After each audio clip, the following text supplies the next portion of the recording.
Kansas State's concerns heading into the spring transfer portal window might have changed drastically after the recent events this past weekend. You are Locked On Kansas State, your daily podcast on the Kansas State Wildcats, part of the Locked On Podcast Network, your team every day.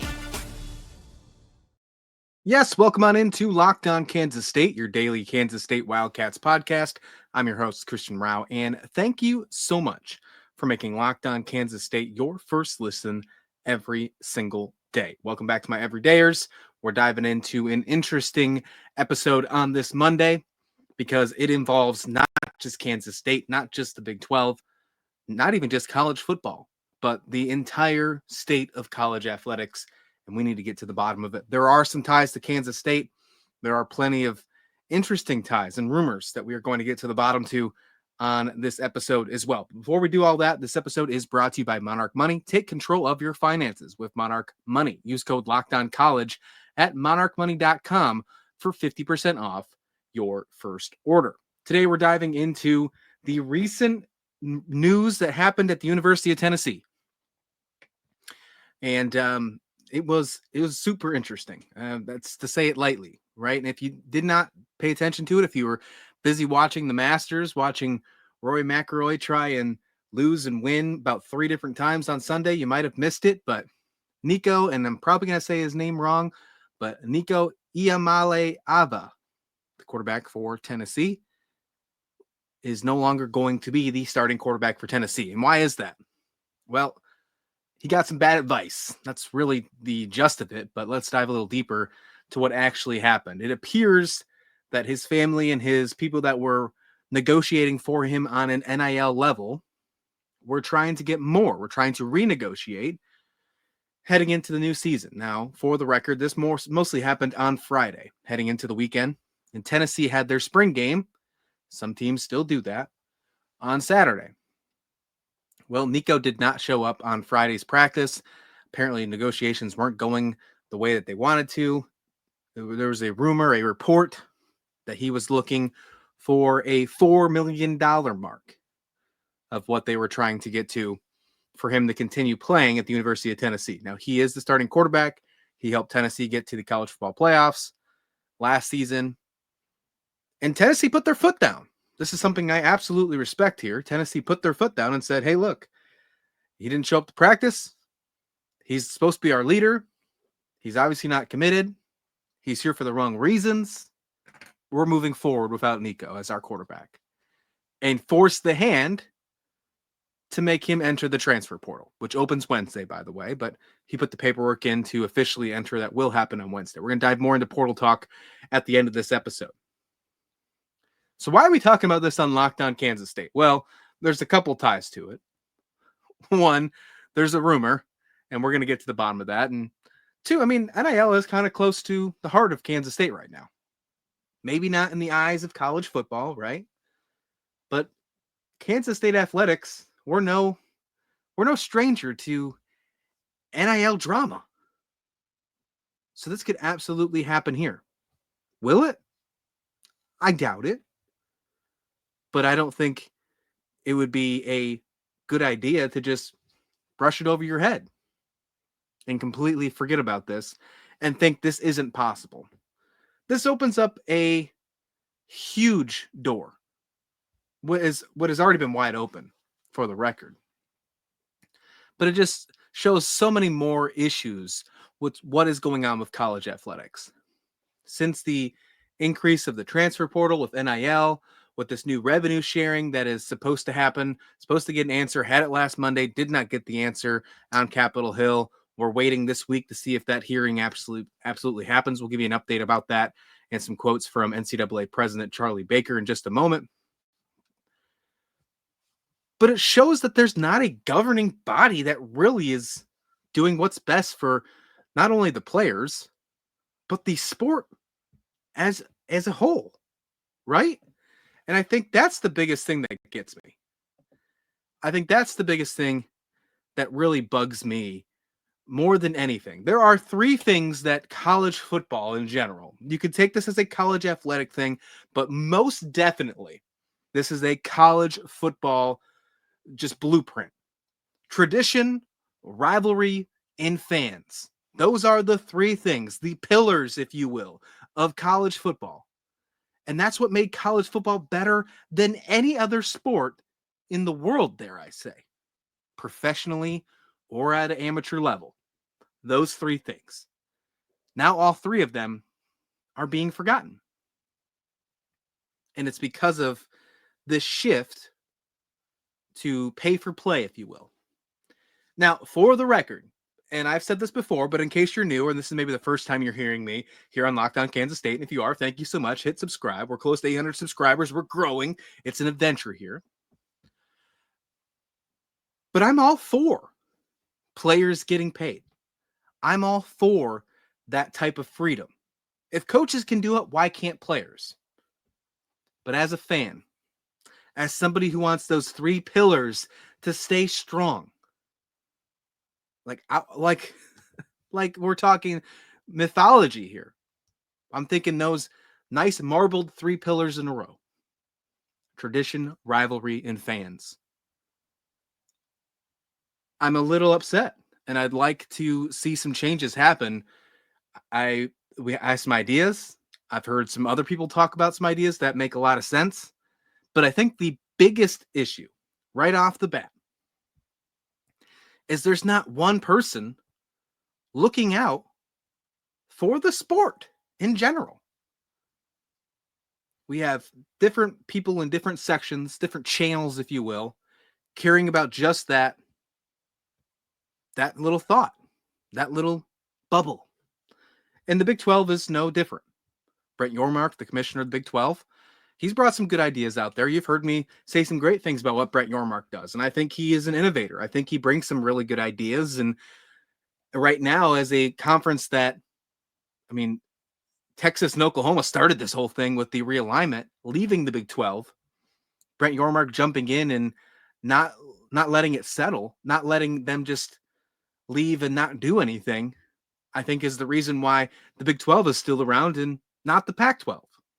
Now, there's some other reasons too, but dare I say, if it wasn't for Brett Yormark making some aggressive decisions, we wouldn't be talking about how great of a conference, how much parity the Big 12 has compared to some of these other conferences. And I think very soon, maybe we'll get to this point, maybe we won't, and maybe there's just no point. Maybe there's just no opportunity for it to happen because of ESPN, if you will. But I think the Big 12 is going to slowly get more respect in the regard of media deals. We'll see what happens, though. But I don't think you're going to be able to shut out this conference after seeing 13 of the 16 teams being able to compete at a level where any of them could win the conference at any given year. That's a great problem to have. You don't have that in the Big 10 or the SEC or the ACC. And you don't have it in the Pac-12 because right now you only have two teams. And even with the new Pac-12, you won't have that as well. Tradition, rivalry, and fans. Am I missing something? I think those are the three pillars right now that just absolutely upset me.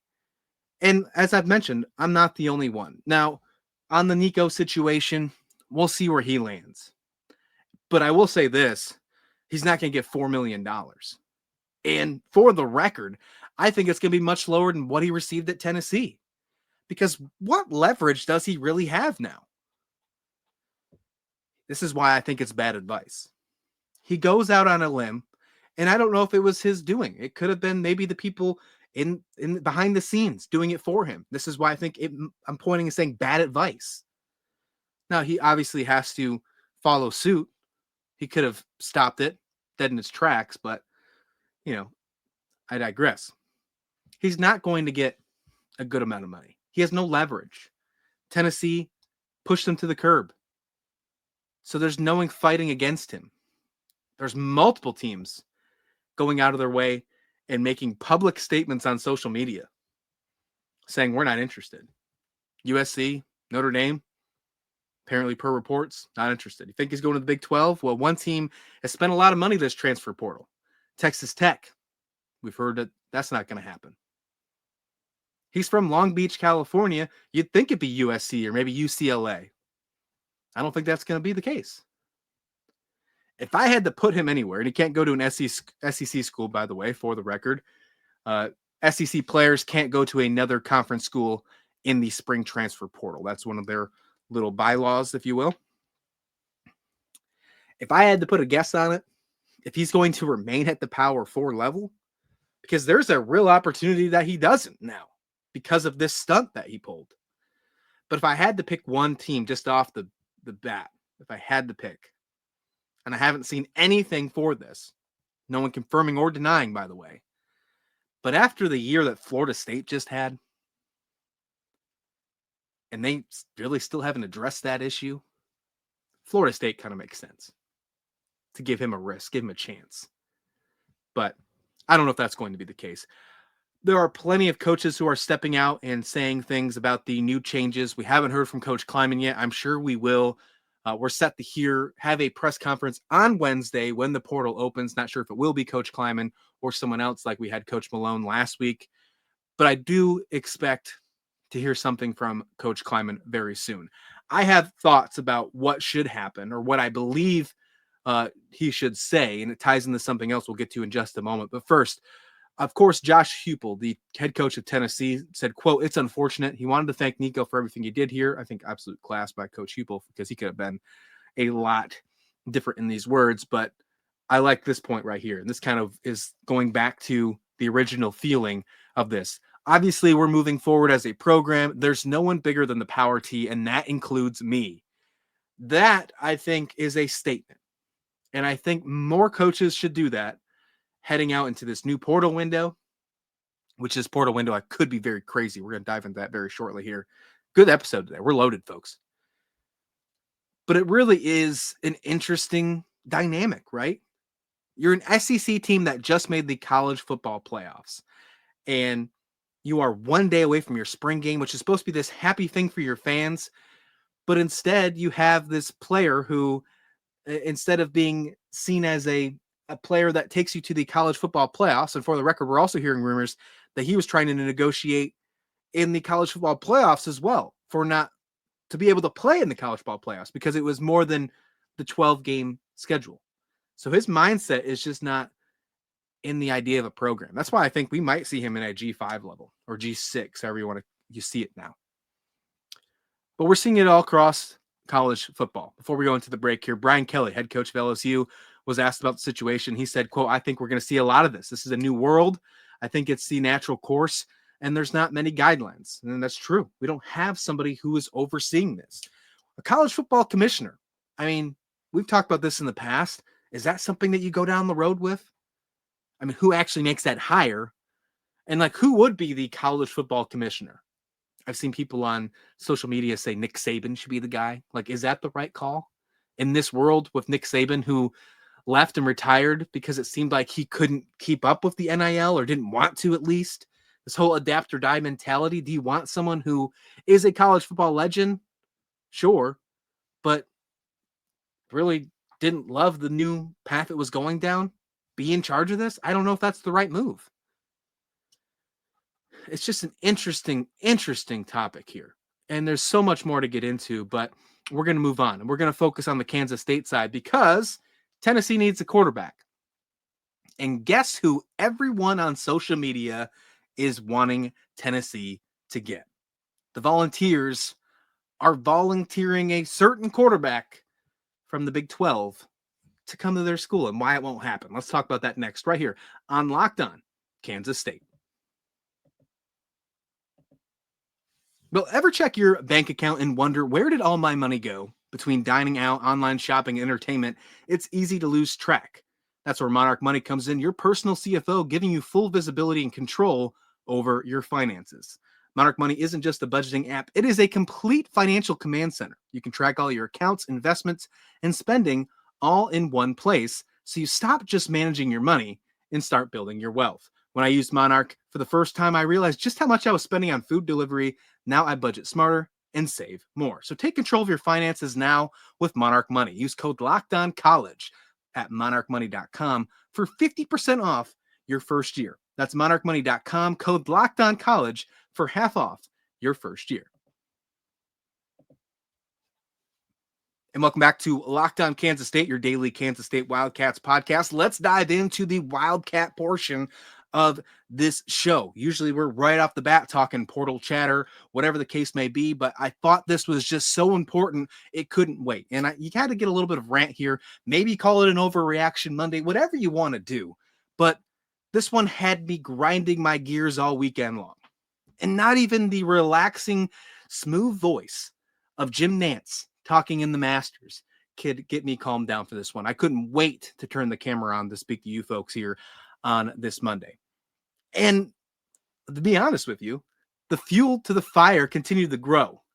And if you would have checked on social media over the weekend, if you would have just maybe saw it, it popped up in my feed. I didn't search for it, but I will say there was some pretty good troll jobs, if you will. But the University of Tennessee, their fans are reaching out and really hoping that Avery Johnson is the answer to Josh Huepel in Tennessee's prayers for the 2025 season, hoping they can find a way, one tweet at a time, to get him in the transfer portal. And let's just go out on a limb and say that is absolutely not going to happen. There is no way. And let me just use this as the absolute proof that all I need that Avery Johnson isn't going anywhere from Manhattan.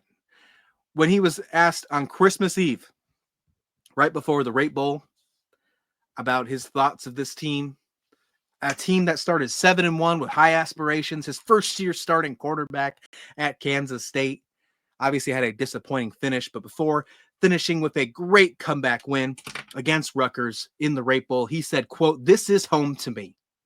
These people at Kansas State, the fans, care about me. They believe in me." He also said later on in the same conversation, "I think we can really be a talented team. Big 12 champions, play in the college football playoff." He's not going anywhere. Bookmark it, quote it, whatever you got to do. Maybe send this in a little clip and tag any Tennessee fan you know, or maybe someone that was talking about Avery Johnson should come be a volunteer. Get out of here. Would he look good in orange? Probably. Because Avery Johnson's a stud. But he ain't going nowhere. He's not going anywhere. He's sticking with Kansas State.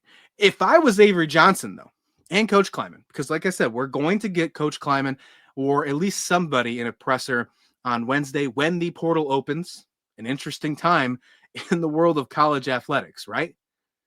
But if I am Coach Kleiman, if I am Avery Johnson, because there's going to be a behind-the-scenes conversation about this. The rumblings that we're hearing about possibly Avery Johnson, they're also using Sam Leavitt from Arizona State. They're two Big 12 quarterbacks that are really being stirred. The pot is really being stirred for them too on social media. And I know that this isn't official or anything like that. This isn't anybody with official names trying to bring him in. But it still holds a little bit of weight if there's a bunch of people trying to push for that. That means there's probably someone out there with a tie that could also make that suggestion. So there's probably going to be a conversation, just making sure he is committed to Kansas State once again. I don't think there's going to be a negotiation or renegotiation to NIL money just to keep him in Manhattan. I don't think that's going to be necessary. However, I would utilize that type of narrative to the best of my ability, because this could be a perfect storm scenario for any other team that a quarterback is set in stone like Avery Johnson. And dare I say, Arizona State could probably do the same thing as Sam Leavitt's being called as well, to double down. And what I mean by that is get on the press conference on Wednesday. Have Coach Kleiman out there, have some availability for your quarterback, Avery Johnson, as well, and say that there was negotiations. We wanted to make sure that Avery was still sticking around.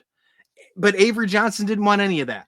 He said, "Look, Coach, I'm 100% committed to Kansas State. I think we can be a Big 12 champion. I think we can make the college football playoff.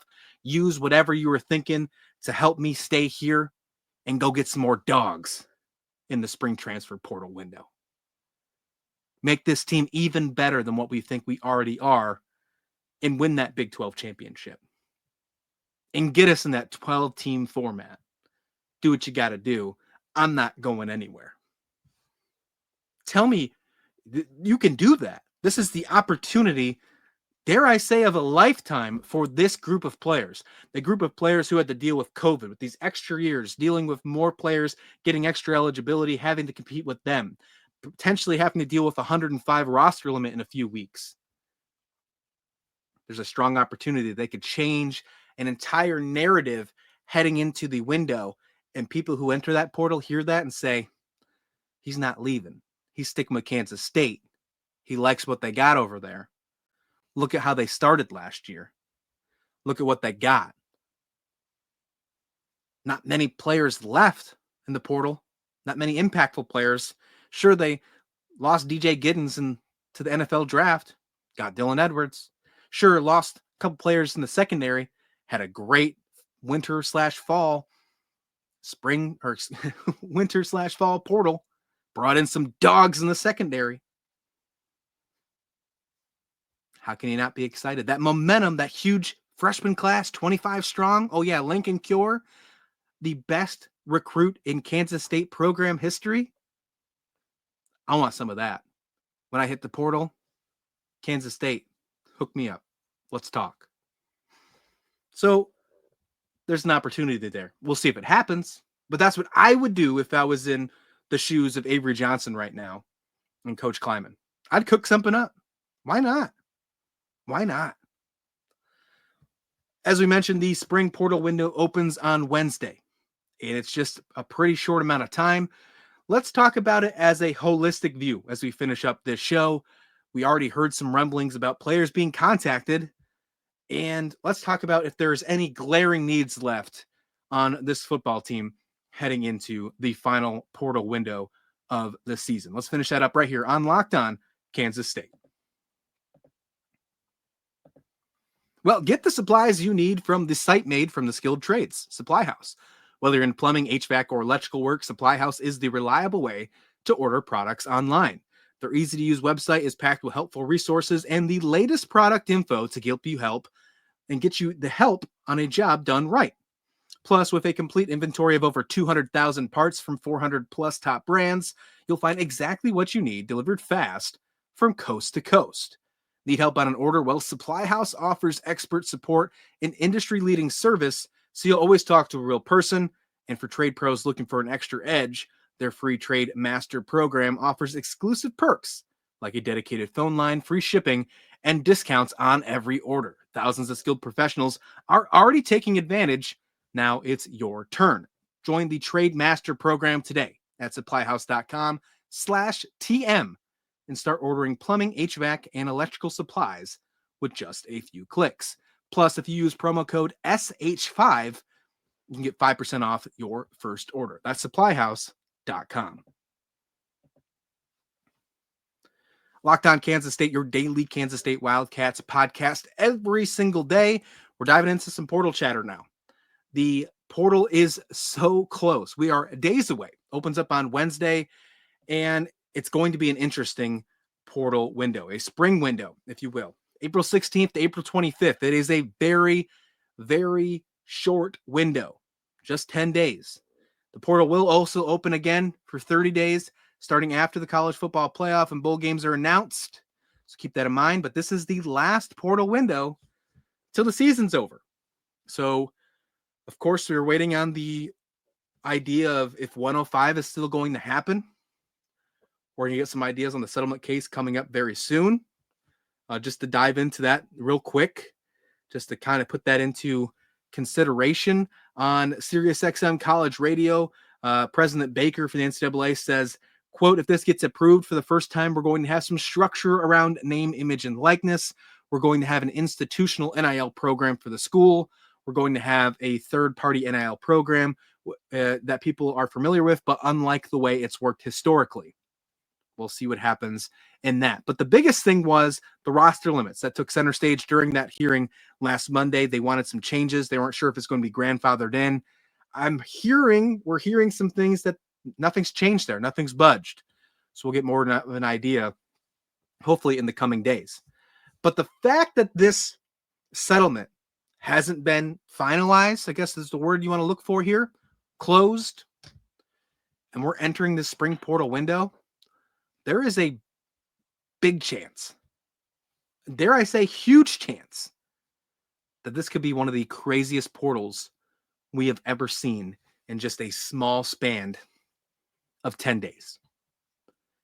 Before they move to this new revenue sharing idea that's really going to take place after this portal window, once they go to the 105, new season starts, that's when that $20.5 million number that you guys keep hearing, that cap, is going to come in place.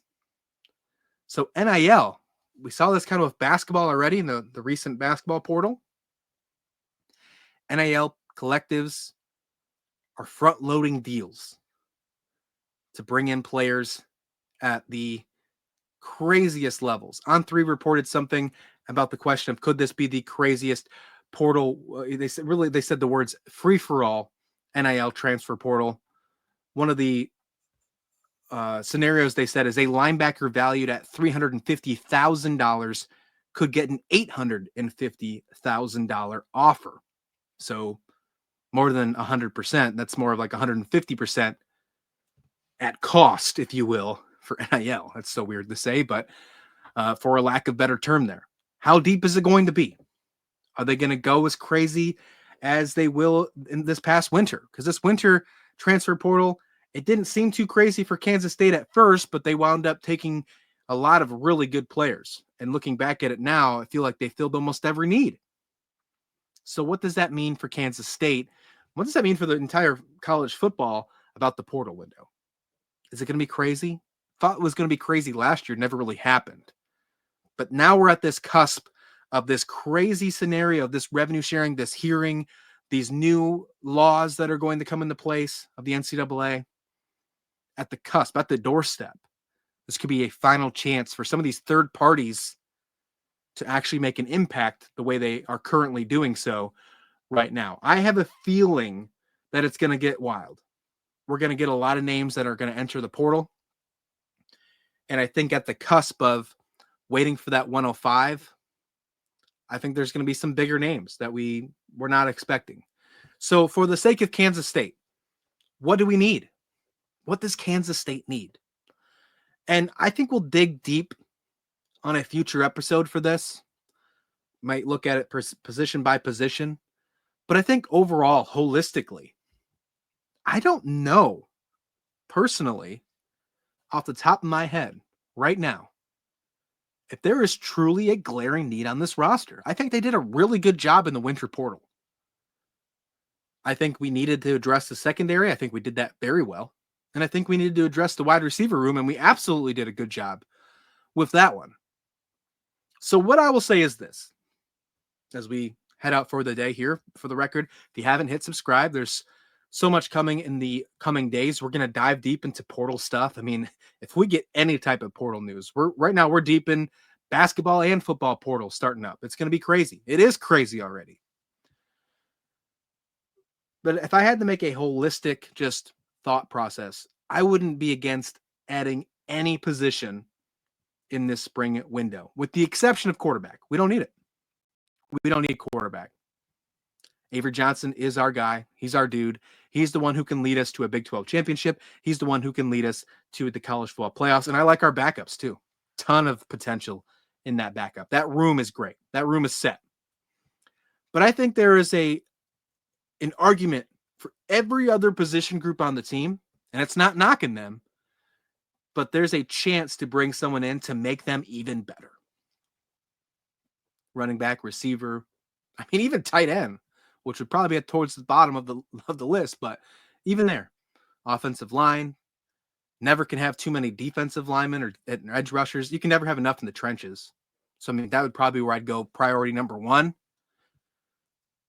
And then you can always add more rotational depth in the secondary.